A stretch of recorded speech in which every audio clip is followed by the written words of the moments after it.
today we'll talk about unconditional generative modeling of 3D scenes. Again, there's like so much happening there right now. It's like I updated these slides like over the past 2 days, but there's an insane amount of papers coming out on this exact topic. But it's a very exciting topic. Okay, so brief recap, because I know we've been doing this recap many times, but like I'm just going to recap it one more time, because these exact concepts are actually super important for generative modeling. So just a general framework for autoencoding based on scene representation. So you like image in, have an inference, get a bunch of latent codes. Could be a single latent code, then we call it global conditioning, or like a set of latent codes arranged in like a grid or something, then we call it local conditioning. And then there's like something that decodes it into a 3D scene, and you can differentiably render it. So global conditioning, we had a single latent code for the whole scene. Local conditioning, we had like lots of latent codes that were arranged in some kind of grid or something like that, right? So far, nothing new. We talked about global conditioning. So one example for global conditioning was this auto decoding stuff that we talked about. We had like one latent code for each 3D scene, right? Local conditioning, the canonical example was pixel nerve, if you remember this. We're going to skip that. Okay. Good. Fantastic. And now, just as a reminder, I hope there were no questions on this, just like reminder, global conditioning, local conditioning, that is something to keep in mind. Now we're going to talk about unconditional generative modeling. Many slides were adopted from Shubham at CMU. So the first problem that we're going to look at, like the first part of this is going to be unsurprising. The first part of this is going to be the dumbest way to do 3D generative modeling. And you can probably already imagine what that case looked like. Imagine I ask you to build a generative model for 3D shapes, assuming you have a data set of 3D shapes. So we're going to learn the space of possibly textured shapes. And in the end, we want to be able to sample new shapes. That's generative modeling, right? We want to learn a distribution of like a set of a data set. In this case, the distribution is just going to be 3D objects. And of course, this is going to be super useful for like all kinds of downstream applications. Like these days, there's lots of talk about using these kind of generative models in gaming. There's lots of talk about like, content creation. When these slides were created some years ago, there were no applications for this stuff because it wasn't working well enough. The stuff that we're going to talk about at the end of this lecture, like there are people working on this right now in multi-billion-dollar companies that are trying to put this into products, and it's going to happen. In the next 5 years, you're going to see 3D assets in video games that are generated by AI. There's no question about it. It's really cool. Okay, so like super useful, basically, like now in the short term, back then in the long term. But it actually went faster than anyone anticipated, I think. Okay. So background generative adversarial networks. Who knows how GANs work? Hopefully everyone. But like just as a super brief recap, right? You have like some random input, like a latent code. You sample it from a normal distribution. Have a generator that you can like sample an image from. Then you take a sample from you take a real image, and then you give it to a discriminator, and then you train the discriminator to say, like, you have this adversarial loss. The discriminator the generator tries to fool the discriminator, and the discriminator tries to discriminate between the real and the generated image, right? So brief recap on GANs. Hopefully everyone knows this. Great. So here's some things that were made with StyleGAN v2 and StyleGAN v3. So these are actually images generated by a 2D GAN. So these are just 2D things. And there's a few things that I want to actually point out. Let me see actually if I have a slide for this. No, actually this is good because I put these on the slides for a particular reason back then. But okay, so this is latent. You're going around in the latent space of StyleGAN v3 and then the latent space of StyleGAN v2. And you've seen these before. GANs look pretty good. A few notes. These images only look good if they're trained on very tight training distributions. So it really only looks good if you train. This GAN is not trained on a big data set of images. Or it's a big data set, but like not on like a big distribution of images. It's only trained on portrait face shots. That's it. And if you try to add like one more class to this thing, it breaks, and then it blows up, and you can never train it. And similarly, this one was trained also on just images of faces, and then this one was trained only on faces of cats, right? And so then you can get pretty good interpolations of faces of cats. Maybe they included a dog. So this is latent space interpolation. Looks really cool. And this is I think this data set is called ACID. This is the ACID data set. And this was trained on only nature images. But you can already see that for these nature images, the generations don't look that good. For like the GAN, for the faces, like they look pretty good. But for these nature images, some of them, I mean, this looks cool, but it's not quite there. Okay, so one thing that I wanted you to just know about this is actually what was the key difference between StyleGAN v2 and StyleGAN v3. StyleGAN v2 was a convolutional neural network-based generator. So this was a thing that took an image, like took a latent code, and then it basically used convolutional neural networks to generate the image. StyleGAN v3 is a neural field. So if you read the StyleGAN v3 paper, this is something you might not be aware of, but StyleGAN v3 uses something like Siren to parameterize the image.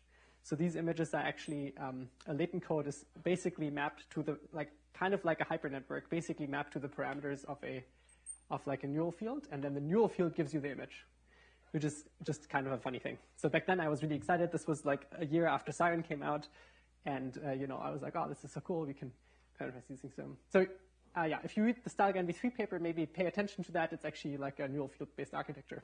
But this is, of course, still images. So another thing that I want to briefly bring up is like, clearly these models have some degree of, seemingly these models have some degree of 3D understanding in them.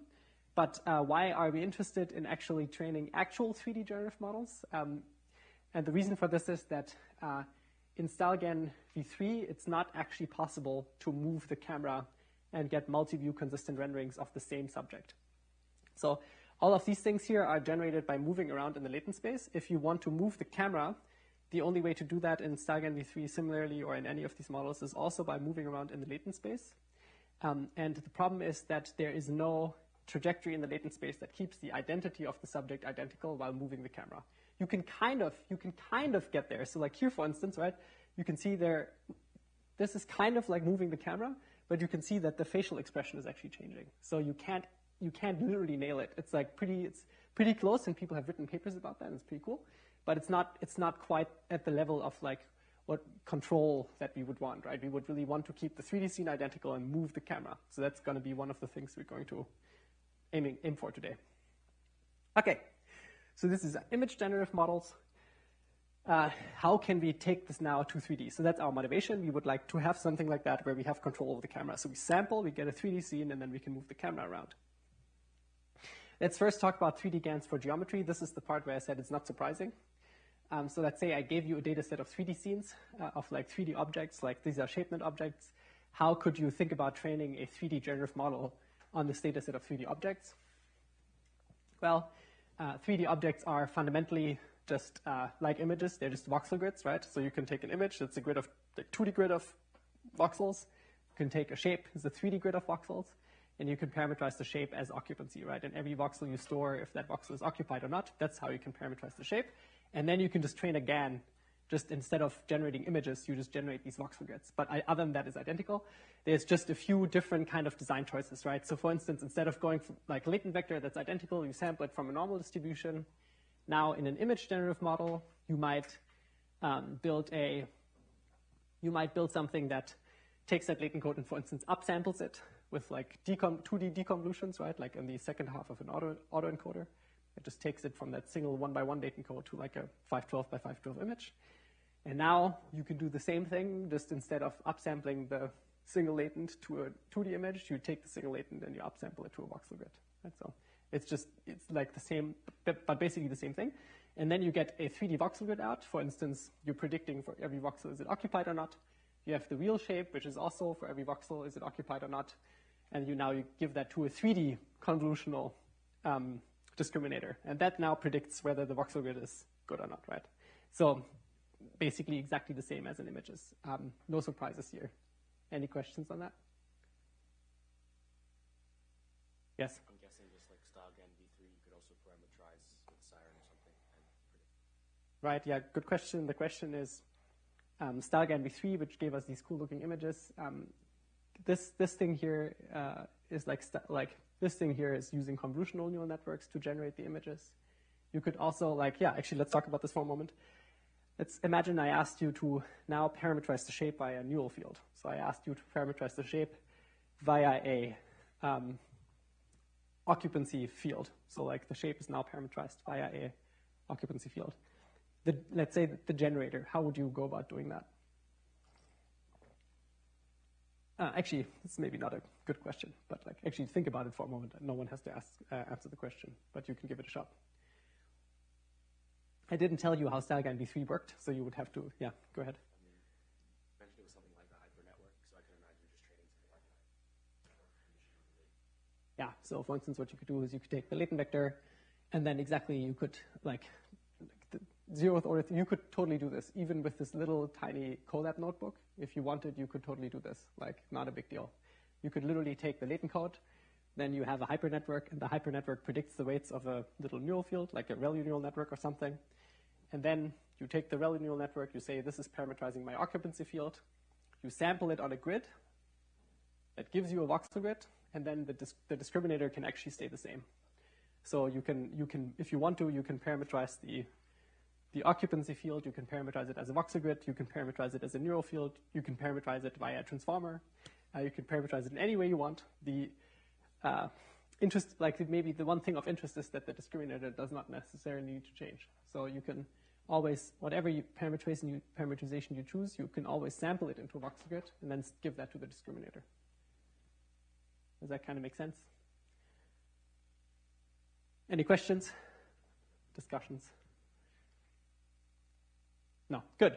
Okay, hopefully no surprises here. Yeah, so here's what the generator can look like. For instance, just a 3D deconvolutional neural network. I think you actually already implemented this, right? You had like in the assignment number 3, you had like in the current assignment there's a 3D deconvolutional neural network. Is that right? Yeah, great, good. So you maybe already implemented this. Okay, so and now this is maybe one thing that is worth noting, and this is, I mentioned in the beginning, I briefly talked about global conditioning and local conditioning again. So one thing that you may not quite appreciate is that GANs are kind of have the same limitations than all of these globally conditioned neural scene representations do. And you can kind of obviously see this, like very clearly, right? Each 3D scene in this case is parameterized via a single latent code, right? You have one latent code is mapped to one scene. And you have heard about these limitations of these kinds of things before, right? We talked about compositional scenes. If you want to have something that you can train on, okay, and this is actually really important to reflect on a little bit. So if you train again on images of faces where there's always one face in the image, I mean, unsurprisingly, whatever you're going to do, you will not be able to curse that GAN to generate an image with two faces in it, right? That's not going to happen, and that's interesting. And that's actually fundamentally also the reason why why GANs are so often trained on faces or on cats, like, and they're always trained on things where there's always only one object in the scene. Maybe if you've noticed this, like you always train it on like things where there's one thing in the scene and one thing only. If you try to train GANs on images without any other form of conditioning, which we're going to talk about next time, but if you just train a GAN that is unconditional generative model on like images of cats where there's always between 1 and 3 cats in the image, that's probably not going to work. It's not going to do anything. And it's actually for the same reason that if you try to train an autoencoder in that way, it would also not work, right? Does that make sense? It's kind of a fun fact. So this is like a globally conditioned autoencoder where you throw away the encoder in a way. Oh yeah, and then you can sample these 3D shapes like chairs, sofas, tables, cars, whatever. Great. So that's a GAN. Skip that. Oh yeah, okay. So one problem with GANs often is that GANs tend to have a thing called mode collapse. Have you heard about that before? Who knows what mode collapse is? Yeah, okay. So mode collapse is a thing that happens with GANs where GANs like to forget part of the data distribution altogether. So if you take a GAN and you train it on images where like 95% of the images is, for instance, images of like just a portrait, and then 5% of the images is, I don't know, images of cats, the GAN is just going to forget about the images with the cats, and it's always going to generate images of humans. And wherever you go, the GAN is never going to generate a single image of a cat. And this is actually something that people observe with GANs a lot. And this is one of the key reasons why diffusion models are now so popular, which is that the diversity of generations with GANs is very limited. So like you can, like maybe each of the images looks good, but but the images all look kind of similar, or there's like a large part of the data distribution that the GAN is just conveniently forgetting about. And if you think about the objective, right, this kind of makes sense. This objective is naively fulfilled perfectly fine if the GAN well, not entirely true, but like if the GAN always generates a small set of images, each of which looks pretty good, then the only way that the discriminator could pick up on that is if the discriminator would memorize what these images are. Like the discriminator would have to notice that the generator is always generating the same kind of image, but it can't look at things like does the image look real or not? Because you can memorize 5 real images, and then the discriminator would be happy. It would have to also remember which images are like the generator is overfitting on. So GANs generally have this thing which is called mode collapse. There's another class of generative models that I haven't worked with in a long time, but like these are called autoregressive models. And autoregressive models have a completely fundamentally different way of doing generation. And the way that autoregressive models work is, I mean, you know all of, like, it's funny, when these slides were created, people didn't know about ChatGPT yet, but ChatGPT, of course, is an autoregressive model. Back then, autoregressive models were actually not very popular. So, but one example for this is the pixel transformer, or there's also like pixel CNN. And the way autoregressive models work is they basically say, give me like an image, turn it into a sequence. It doesn't have to be a sequence. It can also be an unordered sequence. And now just predict for me the next pixel, for instance. So in this case, build a neural network that takes the sequence of these pixels as input, and then it just outputs the next pixel. And you all know a model like that, which is like ChatGPT, right? So this is exactly the same way in which you would train a large language model. Like give it a sequence, predict the next thing. Makes sense. And what is nice about this is that there is like no discriminator in the mix, and GANs, who has trained a GAN before? Not, okay. So who hasn't trained a GAN before? You should all train a GAN. At least everyone should train a GAN at least once. Otherwise, you don't know the pain that is associated with training a GAN, which is that it dies all the time. It's improved a lot. We've built techniques to make them more stable, but oftentimes one problem with GANs is that either the discriminator gets too good or the discriminator gets too bad. So for instance, if the discriminator in a GAN gets too good, then whatever image the generator predicts, it'll never fool the discriminator anymore. The discriminator, for instance, learns to pick up on like some tiny detail, like maybe a piece of high-frequency texture or something like that. And then it just looks at it and it's like, that's not, you didn't get it right. And then basically what happens is if the generator can't, it's like, it can be a quirk of the optimization problem, for instance. It's just that the gradients that you get from the discriminator may be too noisy, or they are not good, or maybe your training, like your optimizer isn't good. And then what happens is that your generator will never improve and it'll never fix it, and then your GAN training has died. So then basically what happens is the discriminator will have 100% accuracy, and your GAN just doesn't do anything anymore. And people lost their mind. Like, this is so annoying. It happened all the time with like early GANs. It's a disaster. So one nice thing is there's this thing that people say that GANs don't maximize the likelihood of the data, and what is meant by that is it's this adversarial loss versus autoregressive training, for instance, is literally just you're just saying like there's no adversarial training. You're just literally saying conditioned on this set of pixels, predict the next pixel. And you can just train that with a least squares loss, or like in the case of like ChatGPT, the same, right? You can basically just train it with just a reconstruction loss, which is much nicer. And the reconstruction loss, I mean, it can die for other reasons, but at least it can't die for the specific reason of the discriminator getting too good. The annoying thing with this is, of course, if you parameterize an image like this and you want to generate an image like this, you have to sample 1 pixel at a time if you train it as a sequence model. And of course, if you imagine doing this with voxels, that would, of course, be not tractable. Okay. But there are some of these models that are still kind of around. But I don't think we're going to talk about that. I want to get to... actually, okay, we can talk about it for completeness. So there's a class of autoregressive models that right now, it's not very popular, but it had a time where it was very popular, and this is an idea that you do see from time to time still today, which is called VQ GANs, and that or basically vector quantized GANs. And just to give you the idea, just so that you've heard about it, the key idea of VQ-GANs is to say that for maybe every image is parameterized as a set of latent codes, but these latent codes are not unconstrained, like just floating numbers, but you say instead these latent codes are all drawn from a dictionary. So maybe you have a dictionary of like 10,000 latent codes, and that's a discrete set. And each of the latent codes is learned, but like you would train this dictionary at training time, and then at test time it's fixed. It's just this fixed dictionary of latent codes.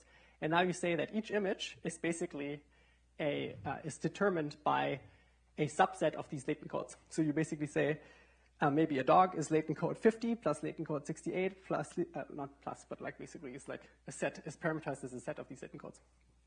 And the reason why people like this is that it turns out when you train an autoregressive model on these latent on this codebook thing, that works really well. So basically you say, oh, let's take images, let's encode them into this codebook, and how we're going to do that I'm not going to talk about.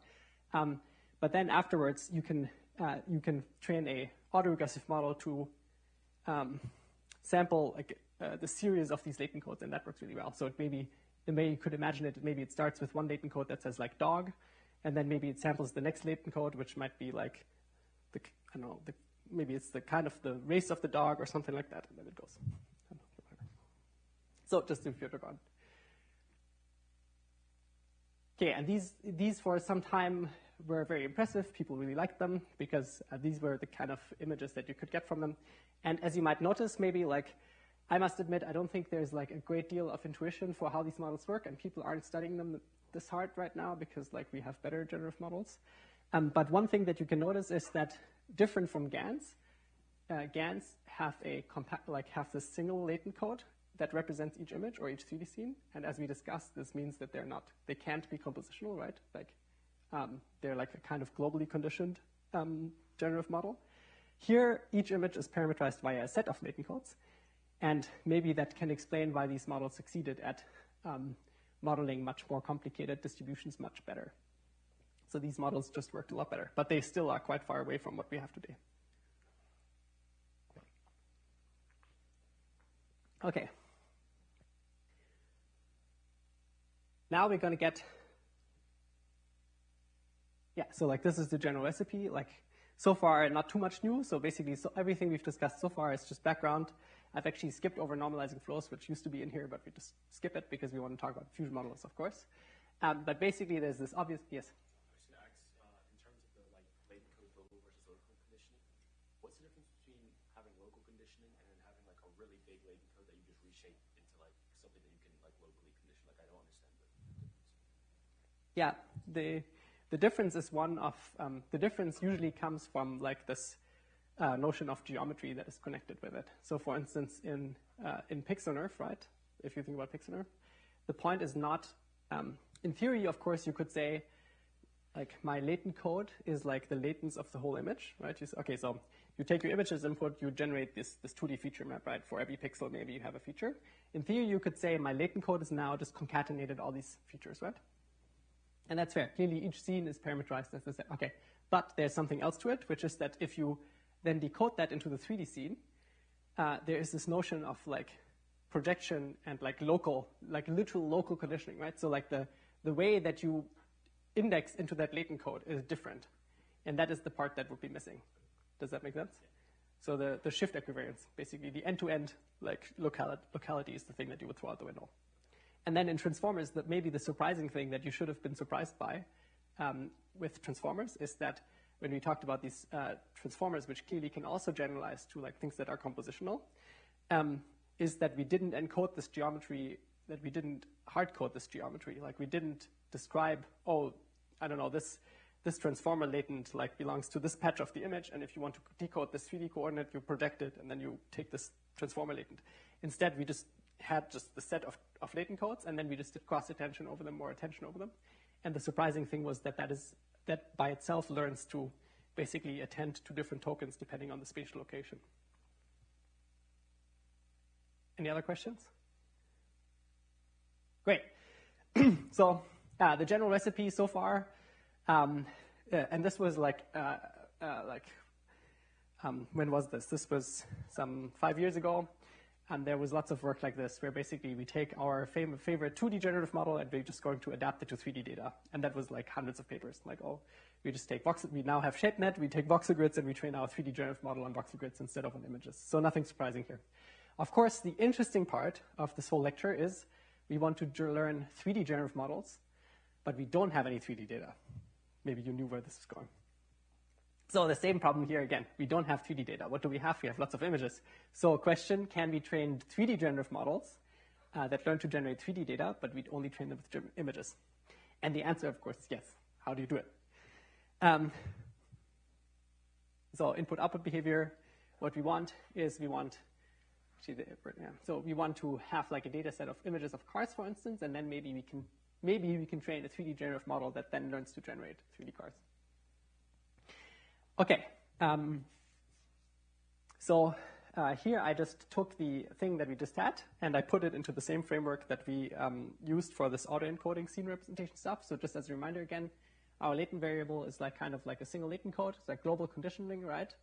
Then we have our 3D decoder that decodes it into, like, in this case, like an occupancy field, and then you can build a discriminator on top of that. So this is exactly the same thing that we discussed before, just now using the little boxes that we used before in this course, right?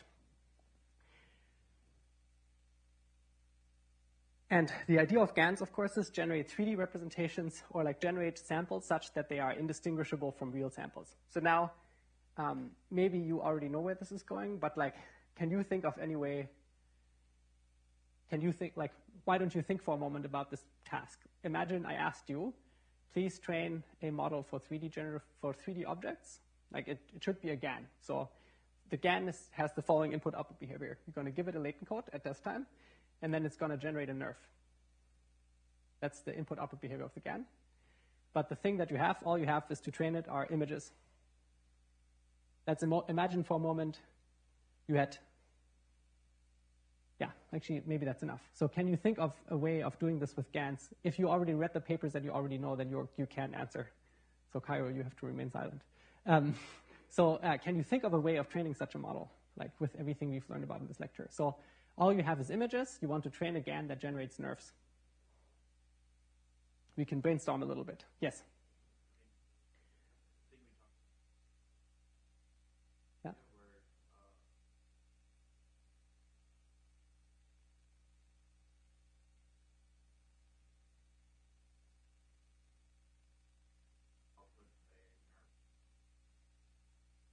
Yeah, great. So like, so I think what I'm hearing, I think what you're suggesting is one thing we could do is we have our data set of images and of like lots of images of lots of scenes.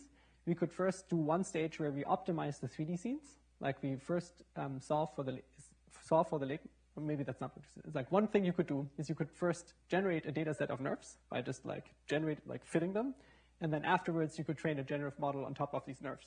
Is that what you were suggesting? Does that make sense to everyone? That would be kind of the easy answer. That is a valid answer. It turns out with GANs, I don't know that people did. I'm sure people have done that. Like none of these papers was very mainstream. However, with diffusion models, people have absolutely done that. And with diffusion models, there's quite a few papers that did that. So like this very idea that you just described is one that people did for diffusion models. And we haven't talked about diffusion models yet, but like you can imagine how that would look like. Well, okay, I don't have 3D data. Let's first just generate 3D data. We take all of the images that we have, we reconstruct a bunch of 3D scenes, and then we train our generative model directly on the 3D scenes. Yes, good idea. It turns out, however, that you can skip the first step. You don't actually have to reconstruct the nerfs first. There is a way of training a 3D generative model without ever going through a stage of reconstructing them. Yes, you.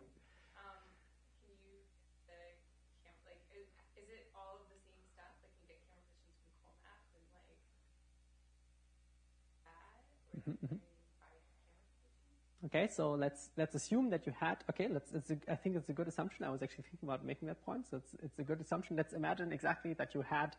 Like, let's imagine exactly the kind of data set that we used previously to train this auto decoder of like single cars. Let's literally think. I give you a data set. There's 20,000.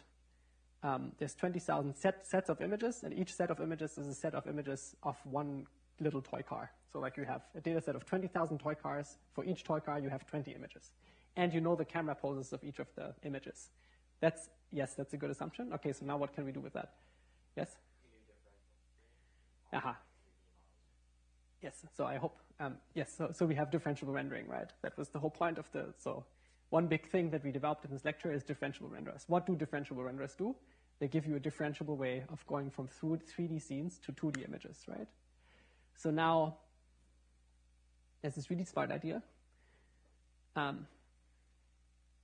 which is what you do is you sample a latent code. Then you use that latent code to reconstruct reconstruct your nerve either as a voxel grid or a neural field or a triplane or whatever you want to do. Then you use your differentiable renderer with the camera poses as you just proposed, and that gives you an image. And then now you have an image. Now you can build your discriminator, and the discriminator just has to look at images. It doesn't have to look at 3D scenes. It just has to look at renderings of 3D scenes. Does that make sense? So basically, this is kind of a funny thing that this works, and it actually has resurfaced in something that is called score distillation sampling, which is kind of like a similar idea in a way. But yeah, so the idea is basically we're going to generate 3D representations such that their renderings are indistinguishable from real renderings or from real images. Okay, so this was first proposed in a paper called Hologan, Unsupervised Learning of 3D Representations of Natural Images. And let me show you what Hologan looked like. Hologan was a StyleGAN style, like StyleGAN v3 style 3D generative model. Oh, no, that's not true. StyleGAN v2 style 3D generative model. So basically, it sampled a latent code Z. It's kind of interesting. Are people familiar with the architecture of StyleGAN? Okay, I'm going to talk a little bit more about how this actually works. But so earlier we discussed that you can sample this latent code and then you can just upsample it to an image, right? Do people understand how that would work? Like for a generator, you randomly sample a latent code from like a normal distribution, and now you just stick it into convolutions that make it bigger, bigger, bigger until you have an image, and then you give that to the discriminator. So that was how the first kind of 2D GANs looked like. But then StyleGAN came along and StyleGAN did something different, which is that instead of taking the latent code directly and sticking it as input to a convolutional neural network, you instead build one of these upsampling convolutional neural networks. So just for the record, right, like oftentimes these would be like maybe you could like do it like that. So these are So these are convolutional neural networks that go like from, I don't know, 1 by 1 to 2 by 2 to 4 by 4 with like these so-called transpose convolutions. And so the first version you could think about is you just take this, sample this latent code directly from like a normal distribution. What StyleGAN did instead said, okay, this actually we keep constant. This is actually like just a constant convolutional network.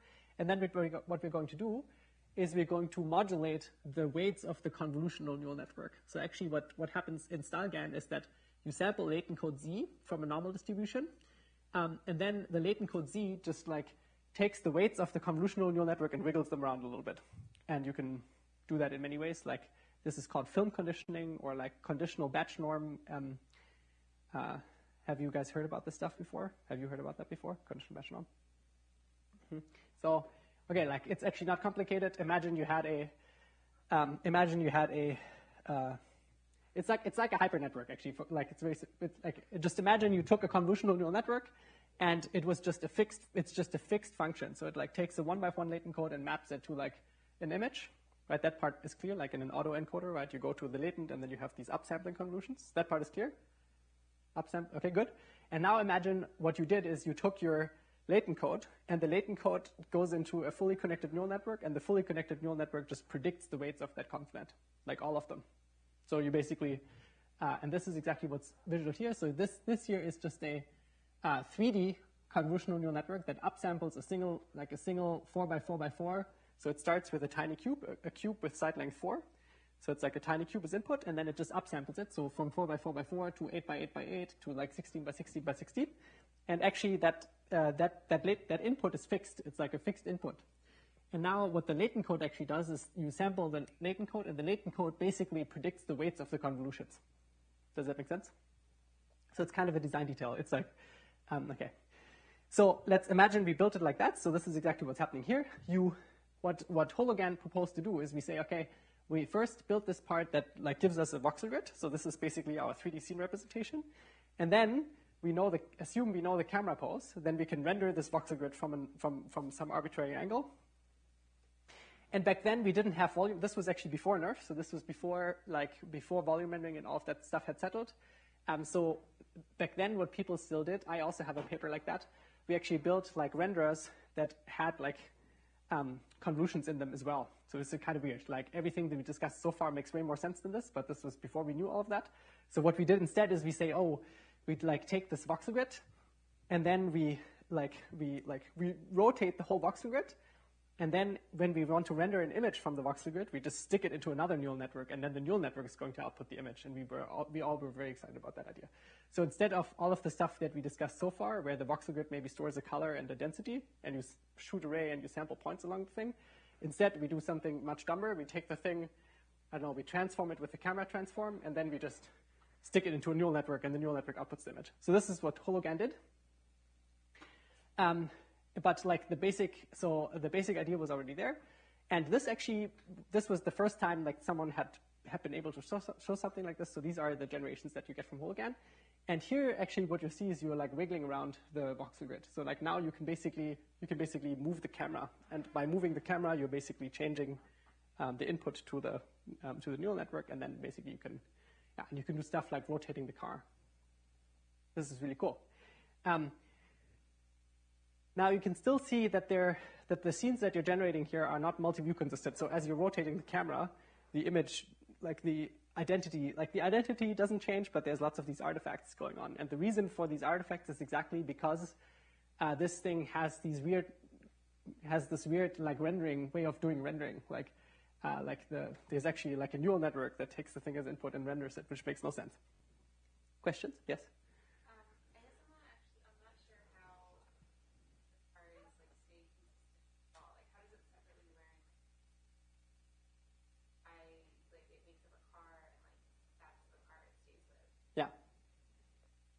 Yeah, that's because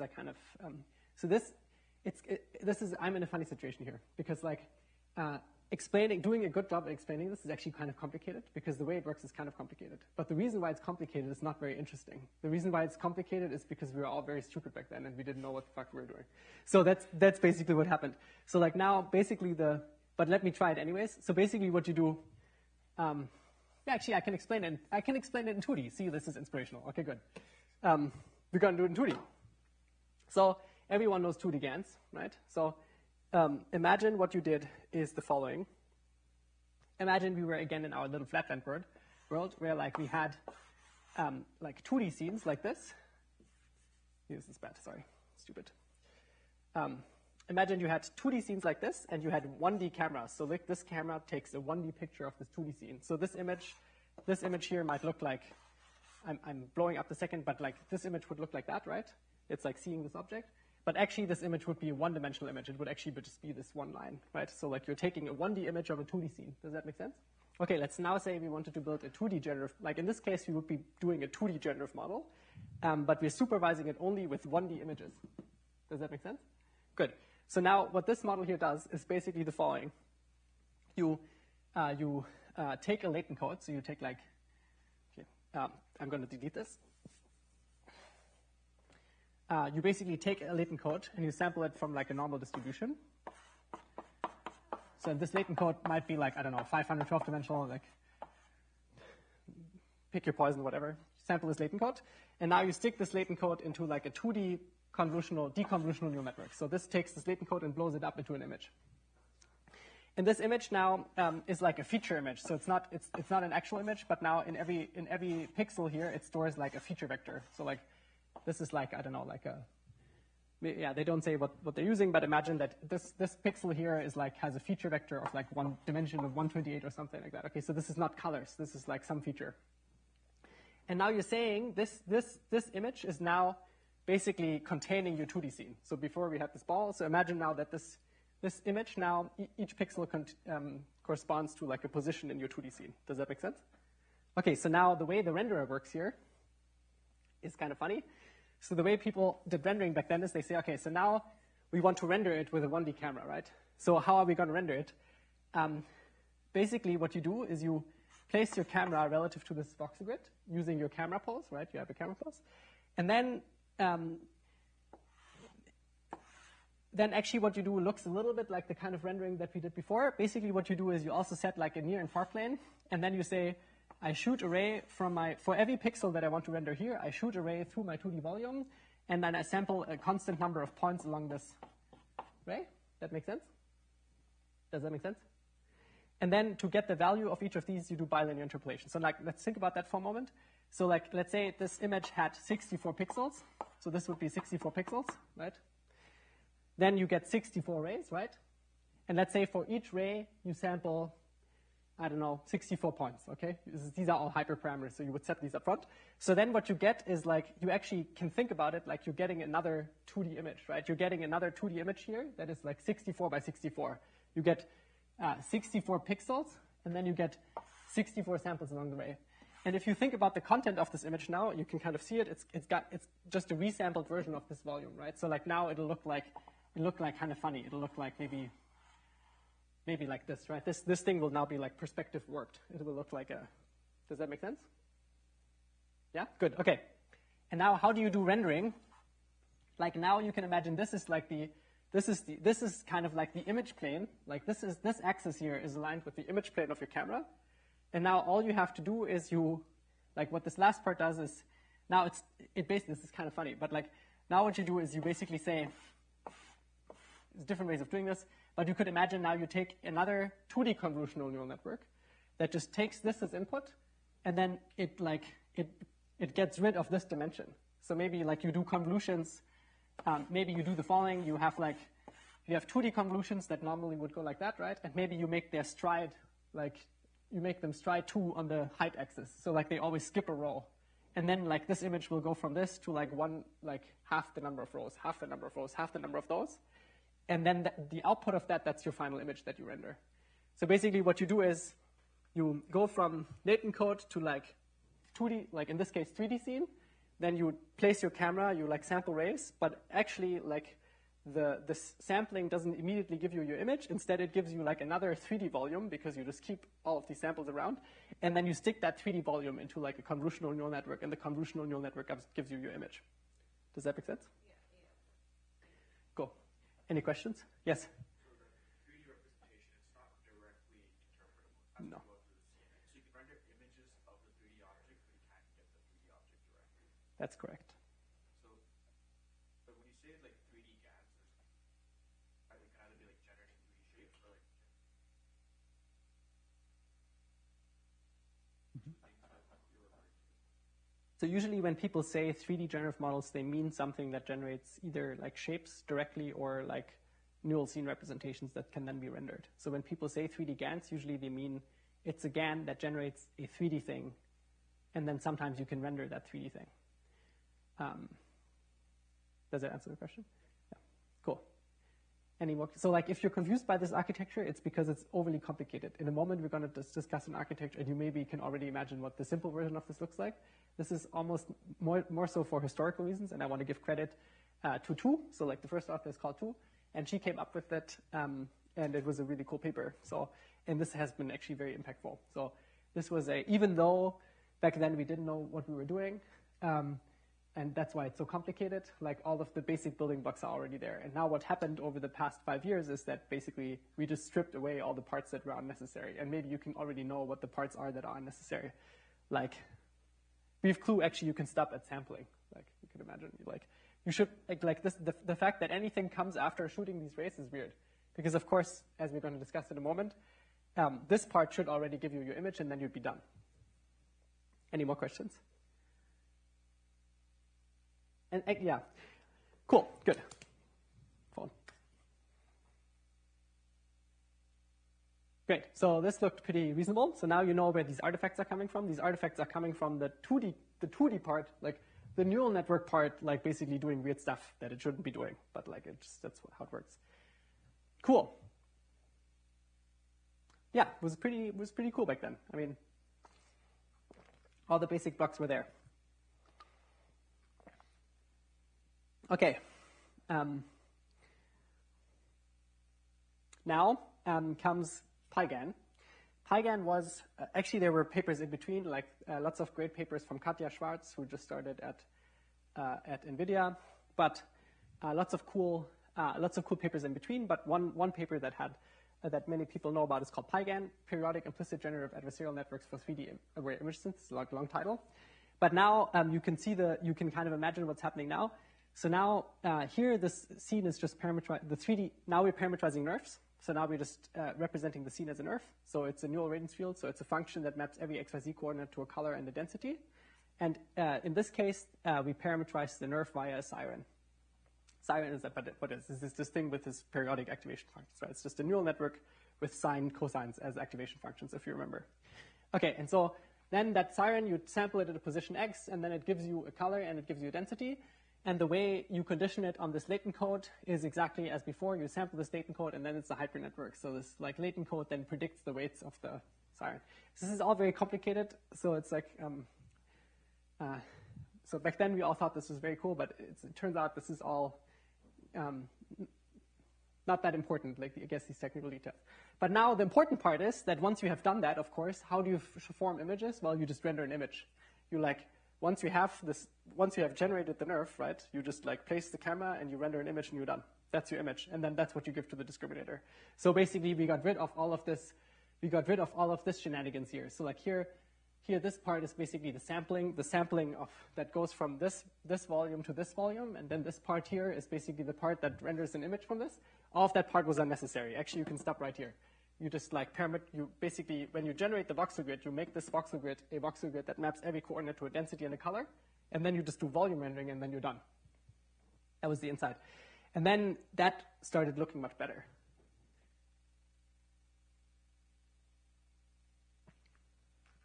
So now we're almost there, right? So like now you can see these single objects. Cool. And now because this is an actual 3D representation, right? And now you have these densities. Now it's actually interpretable, right? Now you can sample at a 3D coordinate. If the density is 0, there's nothing there. If the density is like above some threshold, you call it occupied. And now you can extract these meshes from the thing. And they still don't look amazing, but like pretty good. Questions? Great.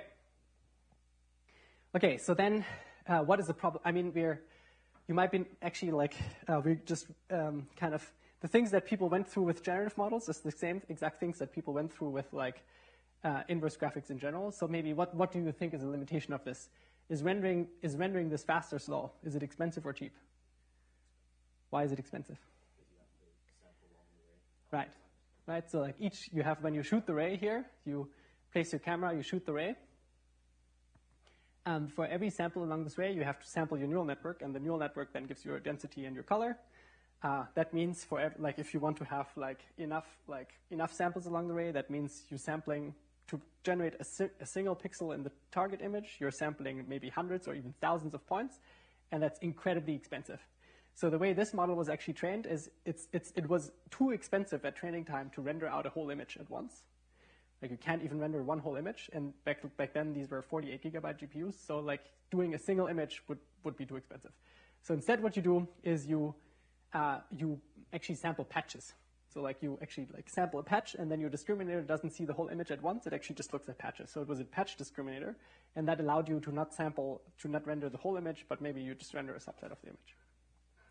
Other papers did other stuff, like you render a low-resolution image, and then you have a low-resolution discriminator in addition, and then you have a patch discriminator in addition, and like so, lots of stuff.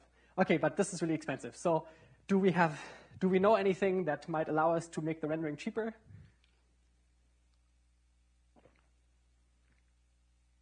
Yeah. Good. Yeah, Gaussian splatting. You know what? No one has written a Gaussian splatting 3D GAN yet. But it would 100% work. I wouldn't recommend that you start doing it because there's probably going to be 4 papers at CVPR that do it. But totally reasonable answer, and it would 100% work, and you could absolutely do it.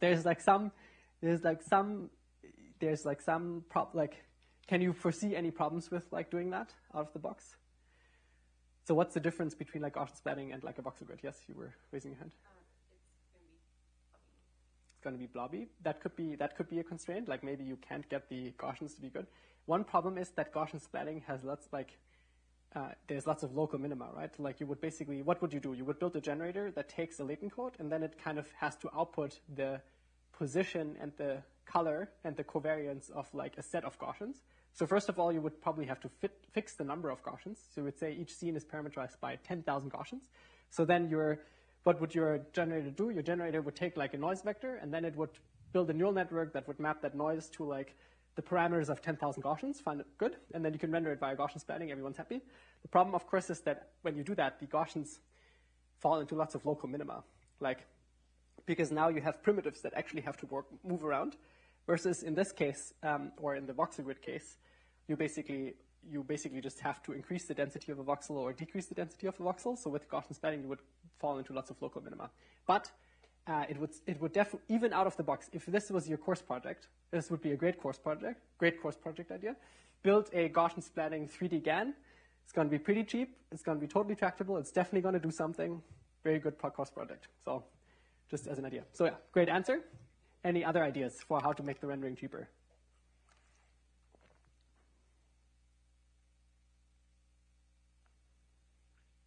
Okay, we talked about what kinds of 3D representations did we talk about?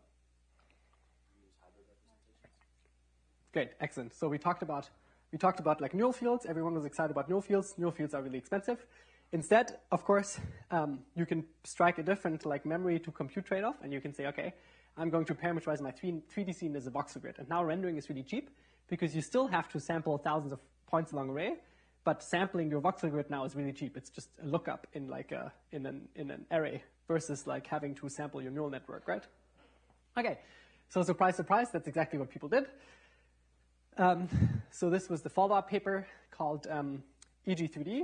By the way, this is my old group at Stanford. So I actually worked with Eric. Eric and I wrote the Meta SDF paper together, which was like the meta learning, which we only talked about for 2 minutes.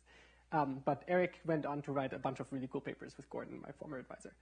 And this was his second paper. Both of these papers have like 600 citations now, so they were fairly impactful.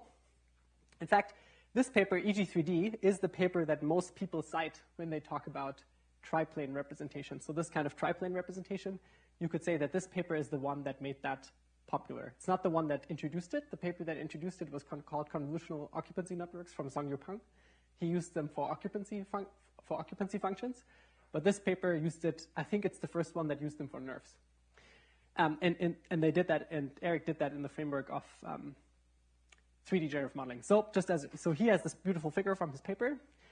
So here you see, like, this is the architecture of a nerve, right? It like takes a position and a direction, whatever, neural network, density, and color.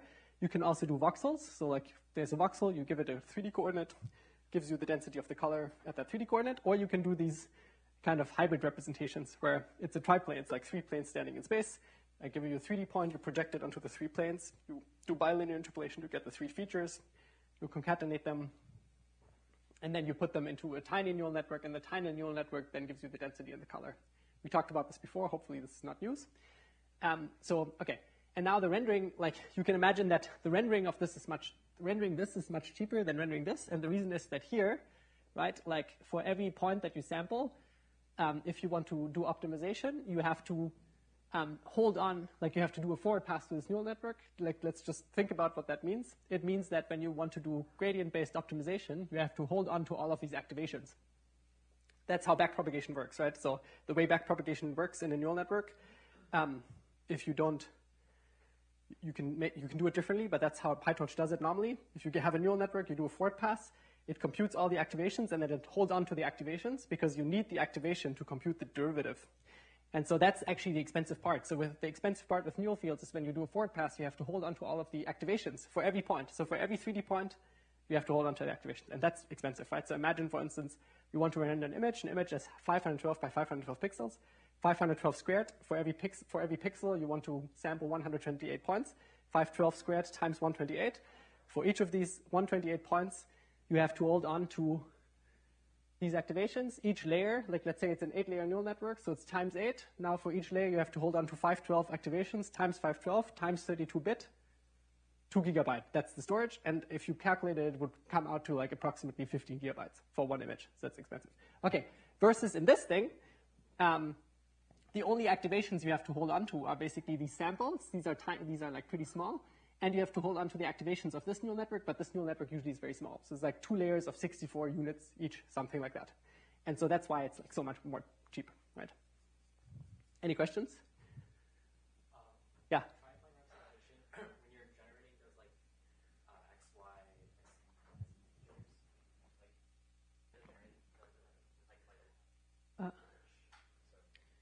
yeah, let me see. I don't have the. Oh, sorry. I thought I had the. Okay, how do you generate the triplane? Yeah, good question.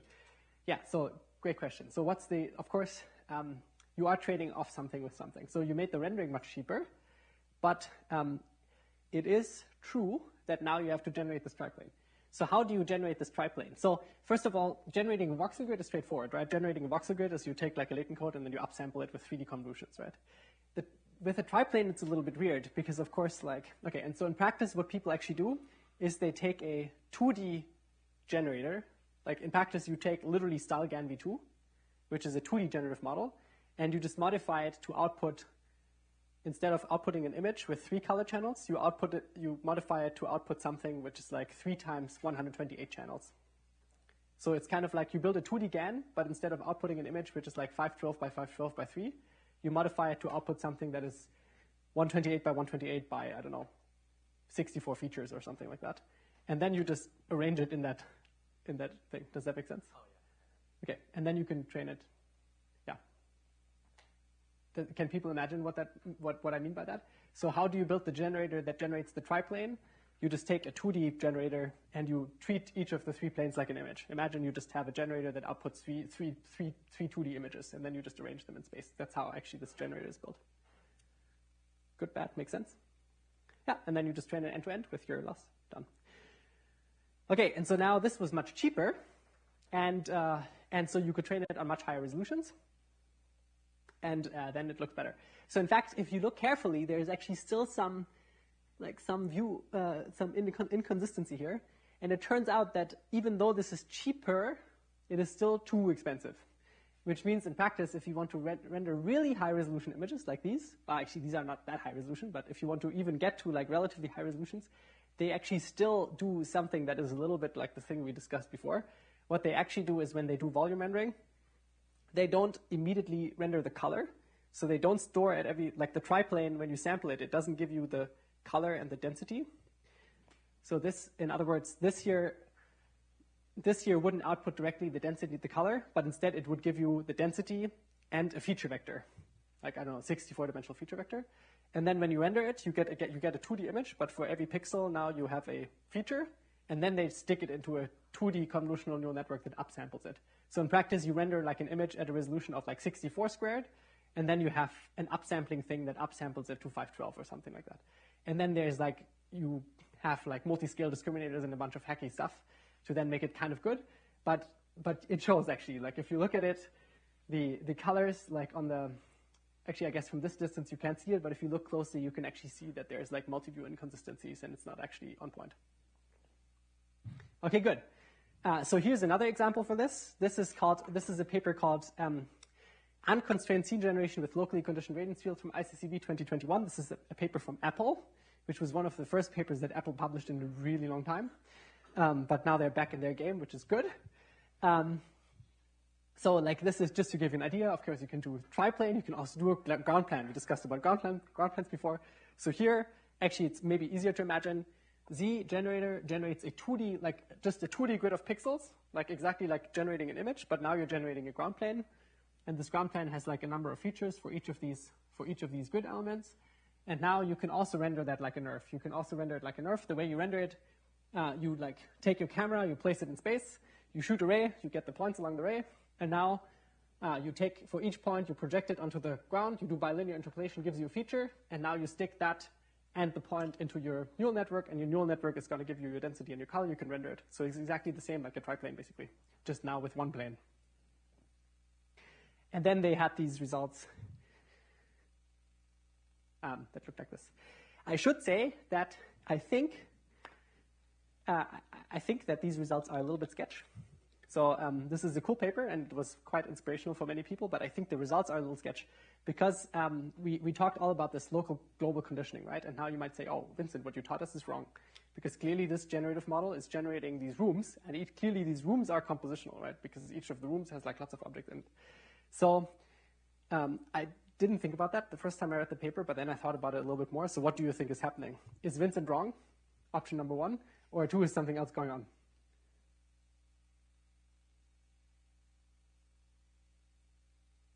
What would you think if you saw, like, if you strongly believed that this locally conditioned, globally conditioned thing is true, and that therefore this model should not be able to generate compositional scenes, then how would you interpret these results?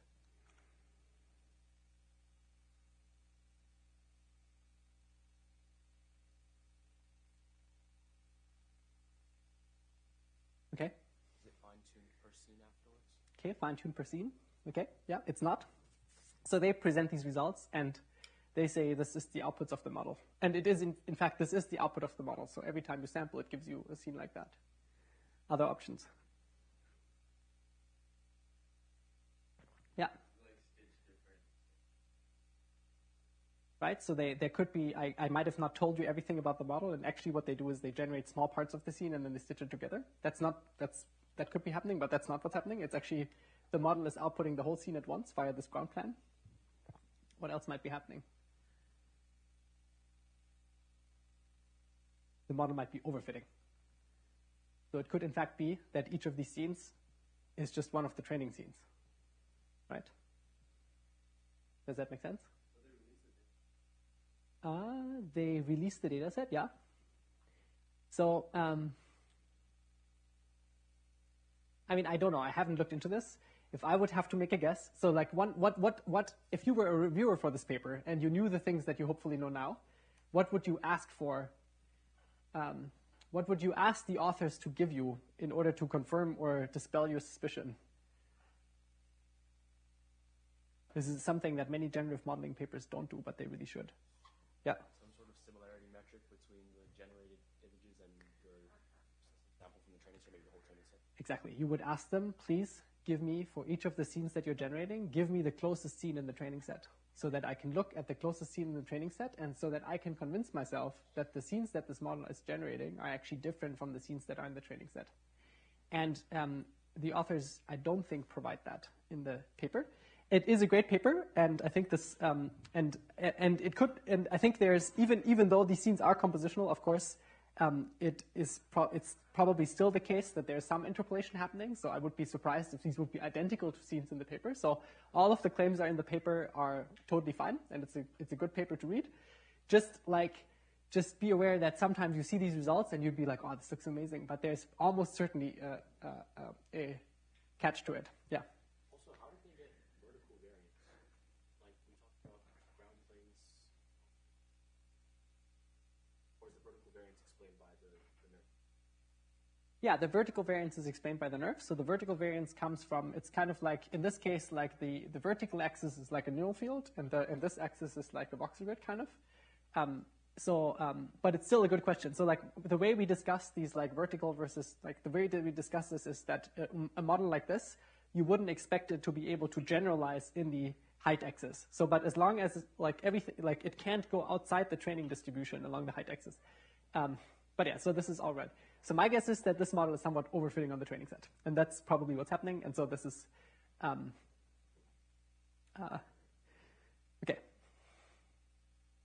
Okay, and you have to think about this a little bit. Like, this is really important to think about the stuff, because if you, otherwise we'd be done. Right? Like, this is really important to realize. Otherwise we'd be done. If we could just do this, then why not just take like huge scenes, like with like, okay, you should be able to train this on anything, right? Like clearly, like these scenes are pretty complicated. Like you should now be able to take this and train it on a huge data set of indoor scenes, and you would expect it to do something reasonable. But my expectation is that this model is like overfitting on the training set a little bit. And if you make the training set bigger, it'll probably start breaking. Okay, good. And yeah, okay, this another question. Is this model locally or globally conditioned?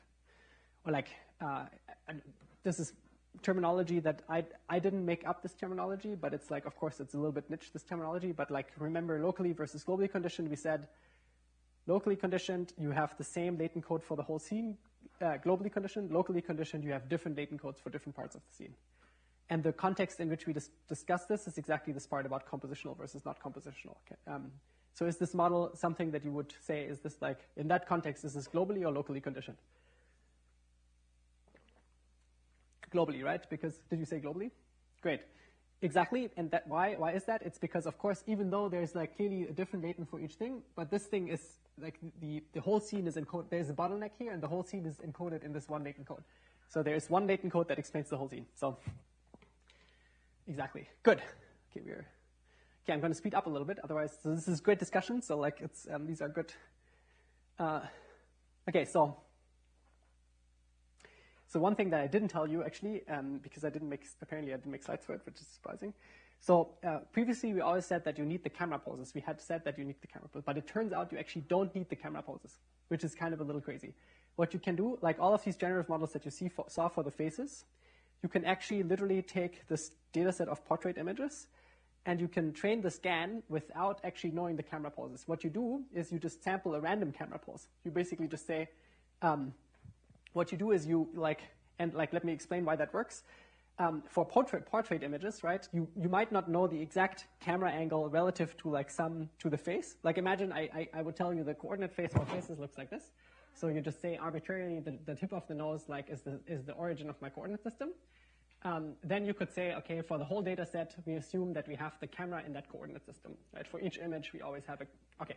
But in fact, for like Celeb A, which is the data set with the celebrity images, we don't even have the camera poses because it's just a data set of images.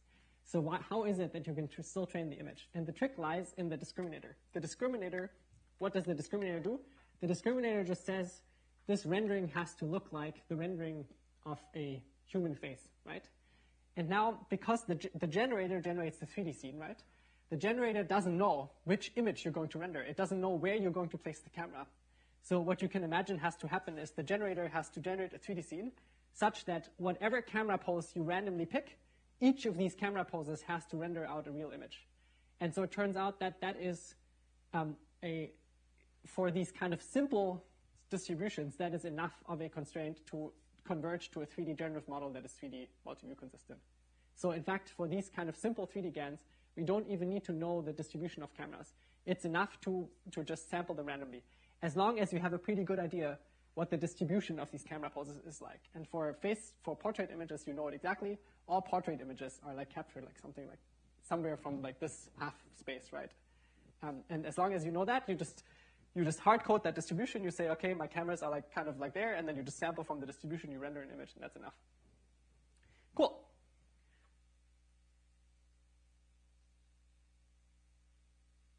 Okay, now we're going to talk about diffusion models before the lecture is over. So I hope everyone knows how diffusion models work because we're not going to be able to talk about it in detail. But on a high level, diffusion model, what does it do? How do you train a diffusion model? You take, let's say you want to train a generative model for images. What you do is you take an image, you add noise to it, you give it to a neural network, and you ask it to remove the noise. And then you supervise it on, for instance, clean images. That's like uber simplified, right? But basically, you're training a neural network that denoises images, and there's some nice math. But basically, that's how it works. Do people know how diffusion models work generally? Kind of, yeah, good. Does that explanation satisfy you? Okay, let me add one more piece to the explanation. So actually, one level down, what you actually do is you take images and you add varying levels of noise to them. So you're basically interpolating between the image's complete noise and the image's perfectly clean. And then you train your denoising diffusion model to always map. One way of doing it is you always take like the image at varying noise level and you add it, you translate it to the clean image. Okay, so that's how you can train a diffusion model. And then at test time, when you want to generate something, you start with complete noise, and then you just ask your model to denoise. And depending on which noise you start with, you get different images, right? So that's how diffusion models work. Now, same question again. How can we train so of course we can train 2D diffusion models, and these look great. But how can we train a 3D diffusion model? Problem is we don't have 3D scenes. We only have 2D images. One solution we already discussed. One solution, of course, is okay, we just reconstruct a bunch of 3D scenes, and then we train our diffusion model on these reconstructions. And there's like 10 papers that do that, and some of them look pretty good. But it's a little annoying, because then we still have to reconstruct the scenes, and it's like not scalable, like da-di-da. Okay, turns out there's other ways of doing it. The first one is called, and these are all papers from 2023. So these came out in the past 6 months, basically. So these are all very recent. So one way of doing it is called render diffusion, and this is actually if you should remember one of them, you should remember 2 of them. One of them is called render diffusion. And the idea of render diffusion is as follows. You say, okay, I take my image, I add noise to it, and then I build a neural network that takes that noisy image, and from that noisy image, it reconstructs a 3D scene. So you build a neural network that goes from image to nerve, right? And you already know a bunch of architectures to do that. One of them is, for instance, pixel nerve, right? You take the noisy image, and you use it to parameterize the pixel nerve. Or you could do something like take the noisy image, map it to a latent code, and then you build a hyper network and give you a neural field, all the different things. Or you take the image and you reconstruct a voxel grid, pick your poison, whatever, it doesn't matter. Take image in, 3D representation out. Then you can take the 3D representation and you can render it from the same pose that your input image had. So let's say, for instance, in your data set, your data set are these car, this is now the same setting as before. We have toy cars. For each toy car, we know the camera poses, and all the toy cars are in the same coordinate system. So the origin is always aligned with the car. So all cars point towards, I don't know, the z-axis or something like that. So for each image in your data set, you have the camera pose relative to this, what we call a canonical coordinate system. So what you do is you pick a random image from your data set, you add noise to it. You use that image to reconstruct the 3D scene, and now you use the camera pose to render the 3D scene from that camera pose, and now you call that your clean image. So in other words, your denoising, it's a particular way of implementing this denoising step. Usually when you do denoising, you take the noisy image in and you build a 2D neural network that maps it to the clean image. Now what you've done is you just built that in a different way. You just built this denoising step in a different way. It takes the noisy image as input, gives you the 3D scene, you render the 3D scene, and that's your denoised image. Does that make sense? And then you can just train it the same way you can train the normal diffusion model, right? Yeah? Cool. That works. You can do that. In this case, they did it with a triplane. I hope you can abstract that away by now. And so here's samples. This is, I think, trained on ShapeNet. Here's EG3D, which is the paper that we just talked about with triplane. This is the triplane GAN. This is render diffusion. And you can see these are just unconditional samples. So for this toy distribution of little toy cars and toy objects, it works pretty well.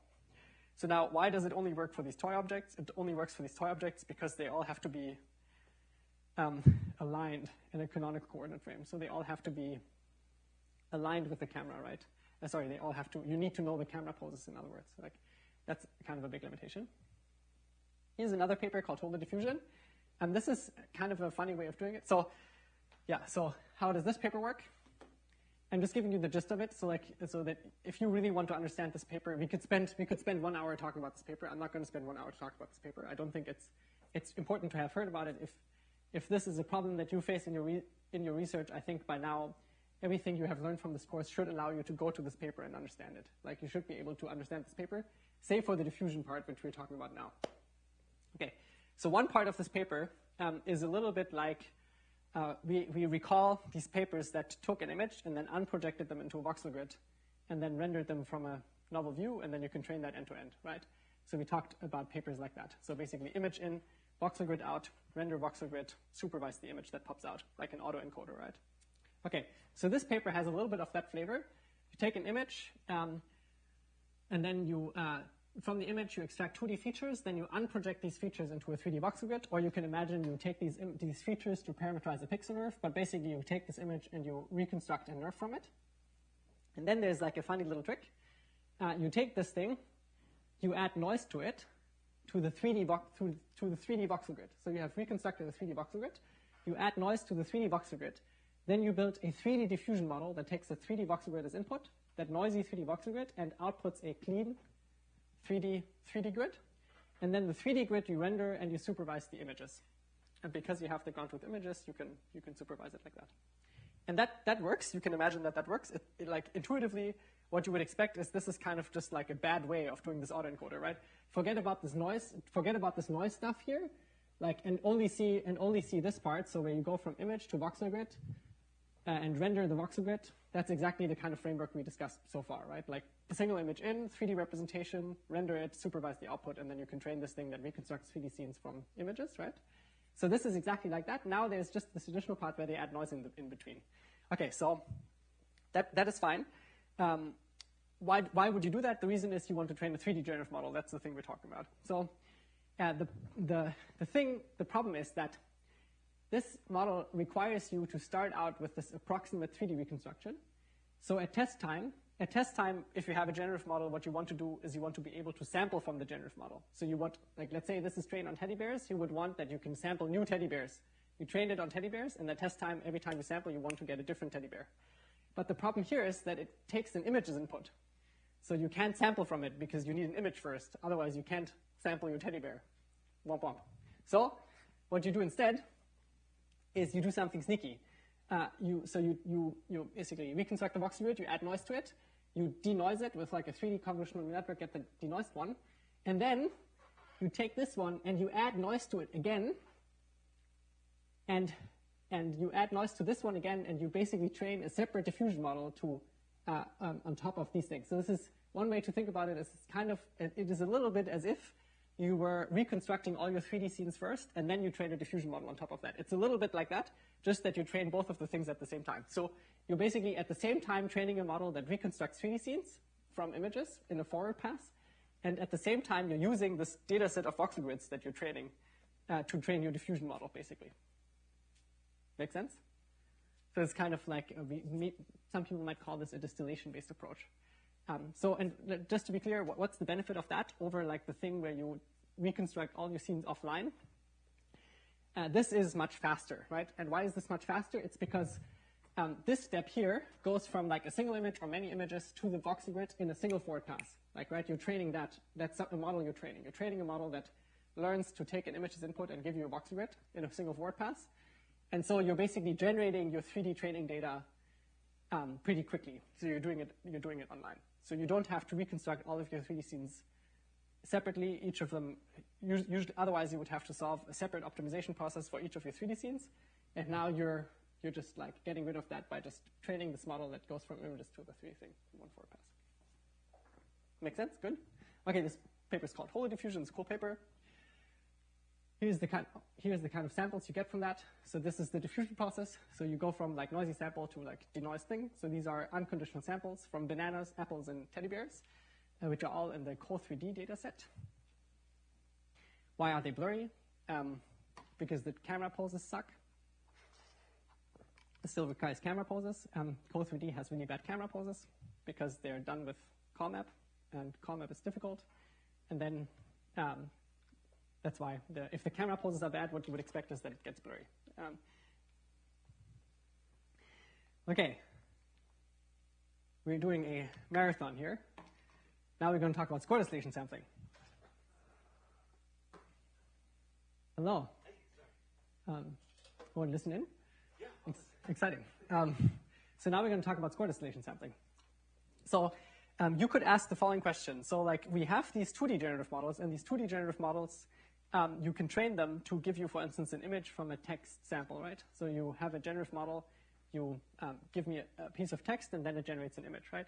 And clearly, these models can already generate images that look pretty reasonable, right? And in fact, you could say, clearly the model must be understanding something about the 3D world. Otherwise, these images wouldn't look realistic, right? If you can generate images that look good, you have to at least understand where to position each like a person or something like that in the image, right?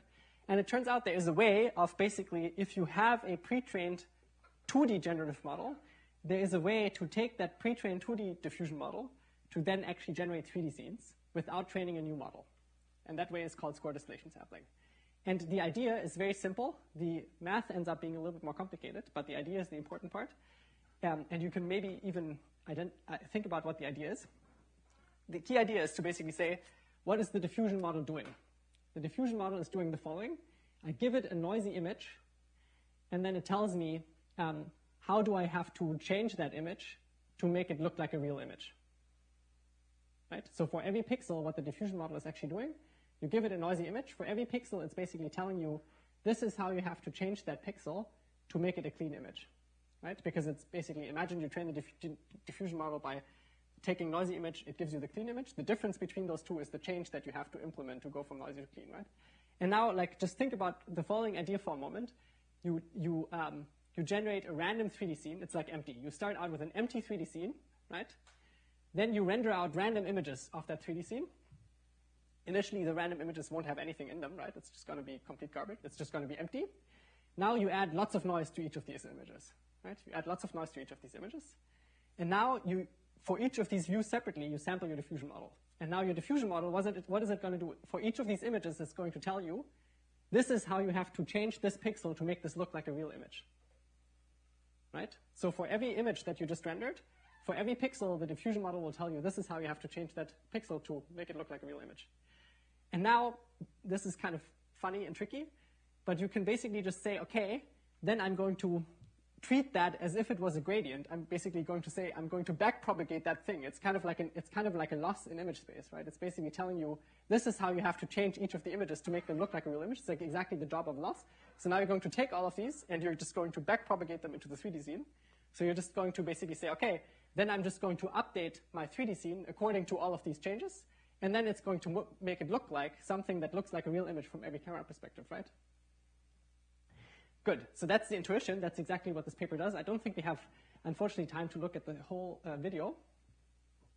But this is a generation, and then we skip the text conditional part. So this is what this optimization process looks like. So you start with nothing, and then you render out all of these images. You add noise to them, you denoise them, and then you basically optimize the 3D scene to fit all of these renderings. And this is what it looks like. So do note that now to generate a 3D scene, you have to solve this optimization process. You have to actually optimize. You have to get these gradients from the diffusion model for every view, which is extremely expensive, right? Because you have to render all of these cameras out, then you have to add noise to them, you have to get rid of the noise, then you have to backpropagate it into the 3D scene, update the 3D scene, and then you do it again. And you do it thousands of times. So generating the single 3D scene actually took on the order of 2 hours or 3 hours. It was very expensive. But the compelling part about this is that, okay, the details we're going to skip, but the compelling part about this is that you don't need to train a new model. You just train your 2D generative model, and then from your 2D generative model, you can now generate 3D scenes. And in fact, the last thing we're going to skip. But in fact, if you are on Twitter these days, or if you you will see all of this talk about 3D generative models and how these 3D generative models are being used. And these models all work like that. So this is basically the way they work, with lots of qualifications and lots more stuff. But all of the, literally, and I'm not even kidding, every week right now, on average, 7 papers come out on this specific topic. Literally, on average, 7 papers a week on building better 3D generative models. And this is at a breakneck speed, in the sense that this paper came out a year ago, and the quality that we get now is drastically better than we were at a year ago. Now you can actually, you can really get a text query and get pretty reasonable looking 3D. So let me show you a few examples of this. So these are failure cases for a particular reason, but we're not going to talk about the failure cases. Here's a 3D generation, an astronaut on a horse. So that is done without training a 3D generative model. This is really just give me, using a pre-trained 2D text-to-image diffusion model, you can then basically optimize this 3D scene. Here's a little baby Yoda. This is a baseline which fails for particular reasons, which we're not going to talk about, but here's baby Yoda. And this is in fact it. So we're going to leave exactly on time. Unfortunately, we don't have the time to dive deep into 3D generative modeling, unconditional 3D generative modeling. But I think if you want to stay up to date with this, any slides I would make on this would be outdated in a week. So I'm not going to attempt. Instead, I encourage you to read any of these papers and the papers that cite them, because there's a lot of them. And they're quite fun. Cool. Thanks, everyone, for coming.